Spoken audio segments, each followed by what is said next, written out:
तथास्तु is equal to प्रामाणिक दृढ़ निश्चयी, यानी कि हम गीता पढ़कर समझे हैं, यदि मैं संकल्प करूंगा और प्रामाणिकता यानी ईमानदारी से निश्चय करके उस पे काम करूंगा, प्रयत्न करने लगूंगा, तो जितनी भी शक्ति कम पड़ती है वह सारी शक्ति भगवान देंगे ही, यानी उसी पे भगवान तथास्तु कहेंगे। मैं जो सोचती हूँ, समझती हूँ और मानती हूँ, उसी पे भगवान तथास्तु कह रहे हैं। यह अर्ध जागृत मन की शक्ति को ज्यादा से ज्यादा जानने के लिए ही हमने यह ग्रुप बनाया है। हमारी ग्रुप में हमने जो प्रामाणिकता की व्याख्या बनाई है वह है कि खुद को प्यार करने की शुरुआत करना, यानी नियमित कसरत, प्राणायाम और श्रेष्ठ पठन करना। और गीता जी जो भगवान ने खुद कही है, उससे अच्छा श्रेष्ठ पठन कौन सा हो सकता है। इसलिए हम नियमित गीता पढ़ते हैं और दूसरों को भी पढ़ने के लिए कहते हैं। आज हम अर्ध जागृत मन की शक्ति में जो वर्कशॉप में आगे पढ़ेंगे, यहाँ सबसे बड़ा सवाल यह खड़ा होता है कि फिर हम अपनी वर्तमान परिस्थिति से कैसे बाहर आए और हम जिस समृद्धि की कामना कर रहे हैं उसे कैसे प्राप्त करें। अभी आकर्षण का रहस्य, हम सभी एक अनंत शक्ति के साथ काम करते हैं। हम सभी एक ही नियम से प्रेरित हैं। ब्रह्मांड के प्राकृतिक नियम इतने सटीक और प्रभावशाली है कि अवकाशयान बनाने में भी हमें कोई मुश्किल नहीं पड़ती। हम लोगों चांद पर पहुंचा सकते हैं और वहां से उतारने के लिए सेकंड के अंश तक का भी सटीक समय निश्चित कर सकते हैं। हम कभी भी हो, कहीं भी हो, America, England, Australia, New Zealand, Europe, Canada अथवा भारत, हम सभी एक शक्ति, एक ही नियम के अनुसार काम करते हैं। वह है नियम आकर्षण का नियम।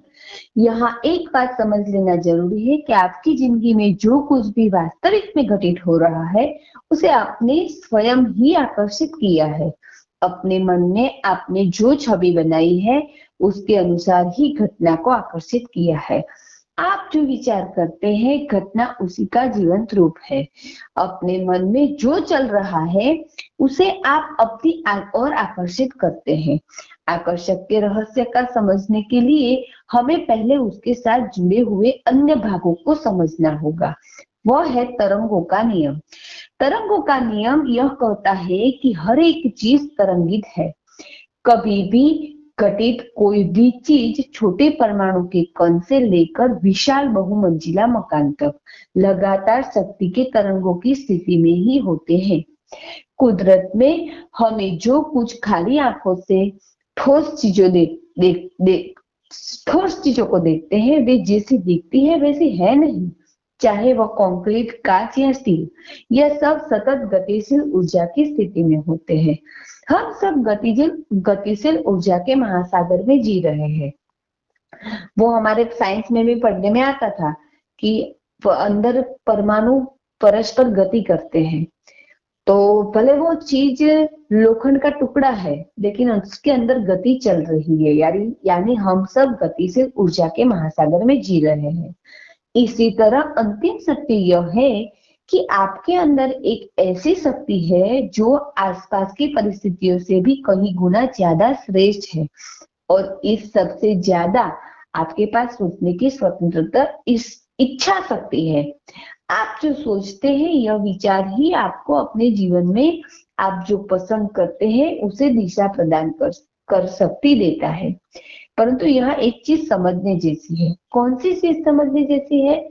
इरादे से उत्पन्न किया गया आकर्षण व बगैर इरादे के बगैर उत्पन्न किया गया आकर्षण दो है।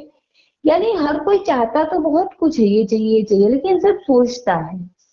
उसके दिशा में परफेक्ट और टू द फोकस, यानी अच्छी तरह से सोचना कि हमें ये चाहिए है। जैसे हमें हेल्थ चाहिए है तो हमें कसरत करनी ही पड़ेगी, प्राणायाम करना ही पड़ेगा, अच्छा हेल्दी फूड खाना ही पड़ेगा।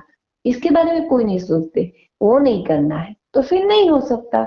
तो इस तरह से यहाँ स्पष्ट उन्होंने किया है, इरादे से उत्पन्न किया गया आकर्षण, यानी हम जो सोच के करते हैं, जैसे हम लोग रात को सजेशन देते हैं, आईने में देख के बोलते हैं तुम स्लिम और फ्लीट हो, ये बोलते बोलते हमें होता है कि स्लिम और फ्लीट होने के लिए मुझे कसरत, प्राणायाम और अच्छा आहार लेना पड़ेगा, हेल्दी फूड खाना पड़ेगा, जंक फूड नहीं खाना है। तो ये सब अंदर से स्फूर्णा होती है। कैसे होती है? हम अच्छा बोलेंगे तो अच्छा लॉ ऑफ अट्रैक्शन से आएगा। यही पे ये समझना है कि इरादे और बिना इरादे, आप किसी भी चीज के बारे में सोच रहे हो तो फिर वह चाहे सही हो या गलत हो, यानी कभी कभी हम, बच्चा लेट आता है घर पे या पति लेट आते हैं, कोई बड़ा कोई कोई भी कोई बाहर गया लेट आता है तो बोले एक्सीडेंट हुआ होगा, क्या हुआ होगा, पर ऐसा नहीं सोच सकते कि उसको उसका फ्रेंड मिल गया होगा, बातें कर रहे होंगे। बस यही यही हमारी सोच अच्छी करनी है। आप गलत सोच रहे हैं, उसे आप अपने जीवन में आकर्षित करते हो, चाहे वह आपको चाहिए या आपके लिए योग्य न भी हो। आप जब लगातार आपकी नापसंद चीजों के बारे में सोचते हैं तो भी आप अपनी जिंदगी में उसे आकर्षित करते हैं। जैसे कोई व्यक्ति हमें पसंद नहीं है, फिर भी हम उसी को याद करते रहते हैं, तो क्या होता है? वो ही व्यक्ति हमारे जीवन में रहता है। जैसे कोई व्यक्ति का बुरा व्यवहार है तो वो बुरा व्यवहार करेगा, ऐसा सोचते रहेंगे तो वो ऐसा ही करता रहेगा। क्या हम ऐसा नहीं सोचते कि वो व्यक्ति हमसे अच्छा व्यवहार करेगा, हमारे साथ अच्छा ही होगा? यानी हमने जो हमारे पोस्टर में जो वाक्य लिखा है, मेरे विश्व में सब कुछ अच्छा है, उसके आगे एक वाक्य बोलना है, अच्छी अच्छी परिस्थिति मेरे पास आकर्षित होके आ रही है, सब परिस्थितियां मुझे अनुकूल ही होती है। ये हम बोलते रहेंगे तो लॉ ऑफ अट्रैक्शन से वो हमारे पास आएगा। बस यही करना है। हमने सारे नियम कैसे अप्लाई करने हैं हमारे ग्रुप में कर ही दिया है, पर बार बार ये पढ़ते रहेंगे, बार बार आगे नए नए थॉट पढ़ते रहेंगे। पर बात तो यही है कि जो सोचते हैं वो होता है, विचार पर ही हमें ध्यान केंद्रित करना है। तो बस वही आपकी जिंदगी में आएगा। बिना इरादे के उत्पन्न किए गए आकर्षण वो जो आपकी जिंदगी में निरंकुश बने अनियंत्रित विचारों को आकर्षित कर लाता है। जैसे बुरा सोचने की शुरुआत करेंगे फिर इतने बुरे विचार आएंगे, उससे अच्छा है कुछ अच्छा पढ़ ले। जैसे मन विचलित हो रहा है, गीता कहीं से भी गीता का एक पेज खोले और पढ़े तो आपको जैसे ऐसा ही लगेगा वो आपके ही प्रश्न का उत्तर है।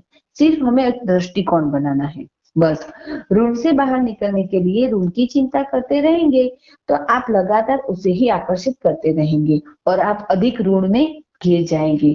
जो उन्होंने एक दृष्टांत दिया है, जिस समय आप वृद्ध हो जाने की चिंता करते हैं उस समय आप वृद्धावस्था को स्वीकार करने लग जाते हैं। आप जिसको चाहते हैं उसकी चिंता करने से आप उस संबंध में अनिश्चितता का आकर्षित करते हैं। आप जो चिंता करते हैं वही चिंता आपके जीवन में वास्तविक रूप में वैसा ही कुछ ले आती है। यह बात बहुत पीड़ादायक लगती है।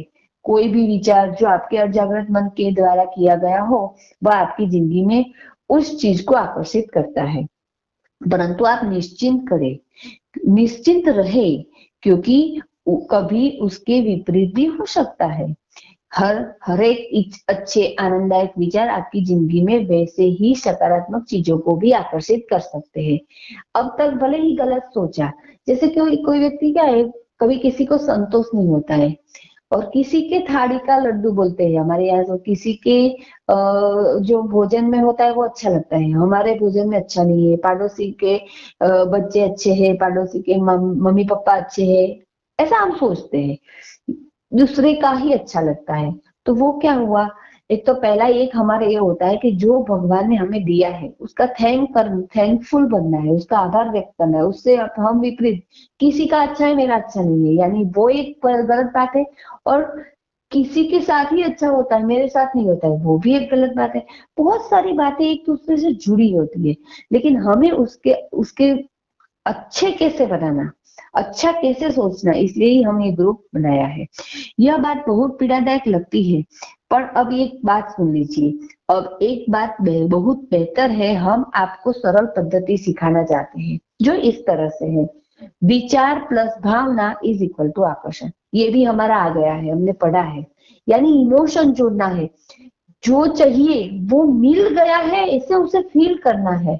जैसे मुझे बोर्ड में प्रथम नंबर चाहिए मेरी स्कूल में, तो मेरा प्रथम नंबर आ गया है और मम्मी पापा बहुत खुश है, मिठाइयाँ बांट रहे हैं, सब मुझे कॉन्ग्रेचुलेशन कहने के लिए मैसेज भेज रहे हैं, कॉल कर रहे हैं, सब मुझसे पूछते हैं तुमने कैसे प्रयत्न किया, ये सब फील करना है। जैसे ही हम फील करेंगे तभी हमारे अंदर से स्फूर्णा चालू हो जाएगी।